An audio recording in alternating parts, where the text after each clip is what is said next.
What's going on, YouTube? My name is Nicholas Kemp, aka Nick the Entrepreneur, and in this video we're going to talk about how to open a business bank account. Stay tuned.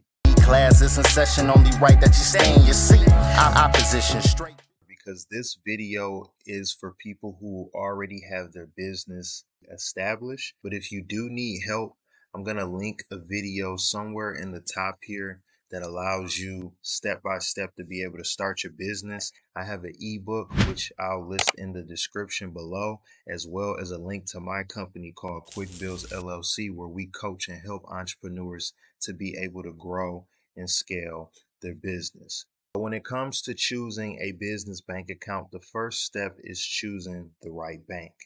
And I know people may be asking, like, Nick, how do I choose the right bank? Stop it. Get some help. The best banks to actually open a business bank account are those that you actually have relationships with. And maybe you have multiple products with them, like a credit card. Maybe you have a savings account. Maybe you have a 401k with them and things like that. That's called building a relationship when it comes to a bank. Anywhere that you actually deposit and do regular business is a place that you can ask about opening a business bank account. Most banks have the resources in order to help businesses. It just has to be something that you inquire about, and that way you can proceed forward. The second step is actually gathering the documents. We want to gather up our articles of organization. So these are all our business formation docs. You also want to come in with your EIN, which is your employee identification number, which I do have a video on that as well, how to obtain your EIN for free from the IRS step by step.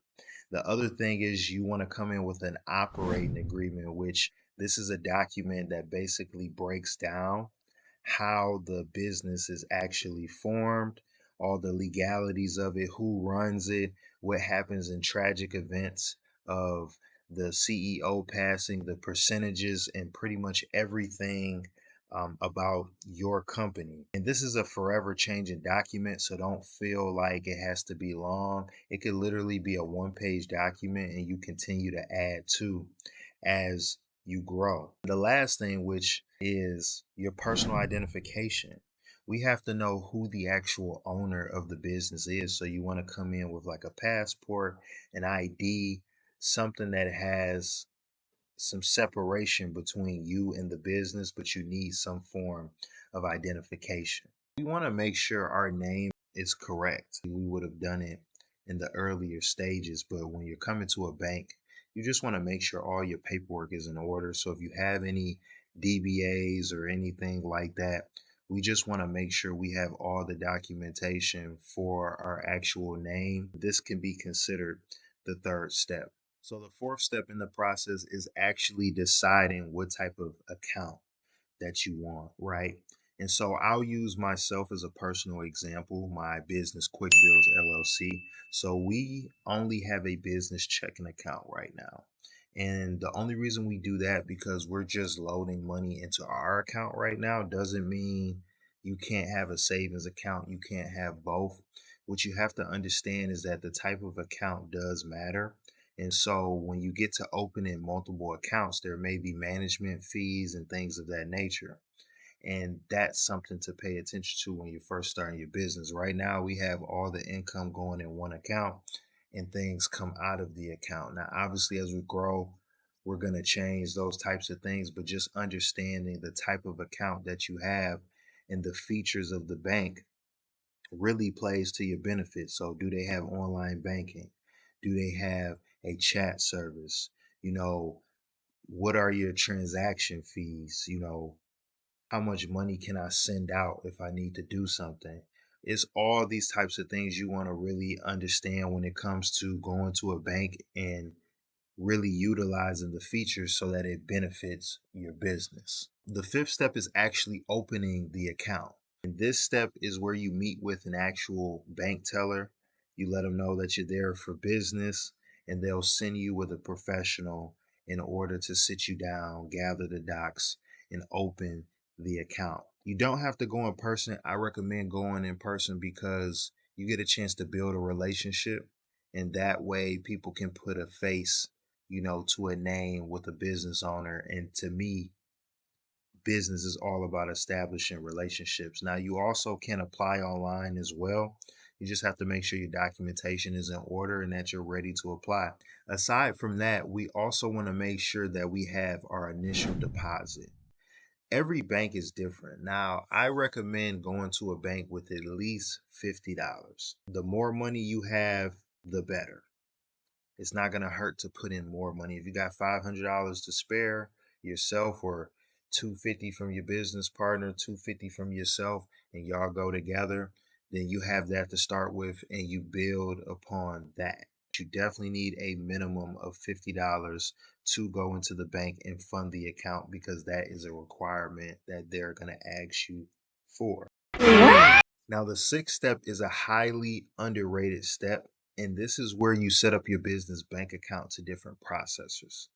Now, we do know as business owners, if we're going to be processing, selling things online, selling coaching services and things like that, you want to make sure that a lot of cash flow is coming into the account. So obviously you can add your own money there, which is what me and my business partner have done. But you also want to make it's simple for your business. They want to see that you're pulling in from different resources. So if you're selling things online, it's best to have a Stripe account, maybe a PayPal, whatever processor works for you. There's tons of them online that you can actually do a Google search. We use Stripe, and that we sell like our digital products on there, such as the Business Accelerator ebook that we have on our website, and we sell that product. That way you have transactions and things going into the account and you look more legitimate. The last and final step, which is separate your business finances from your personal finances.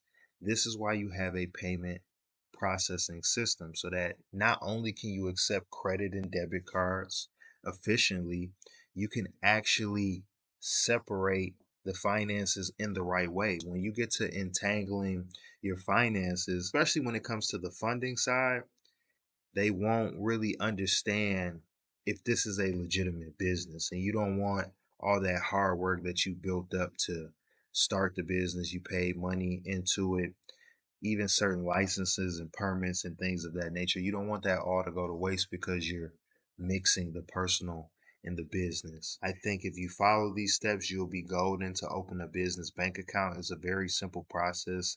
It took us maybe 30 minutes, if that. As long as you have your documentation in order, you can't lose. Those are the 7 steps in order to open a business bank account step by step. I thank you guys so much for watching this video.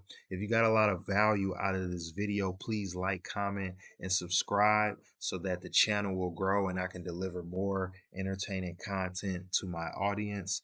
But I will see you guys in the next video. I'm Nick the Entrepreneur, and I'm out. Peace. Album and problems release. You sharpen your bars and set the bar, and the problems should cease. This never will happen on terrain like I'm riding a Jeep. Y'all wanna be popular.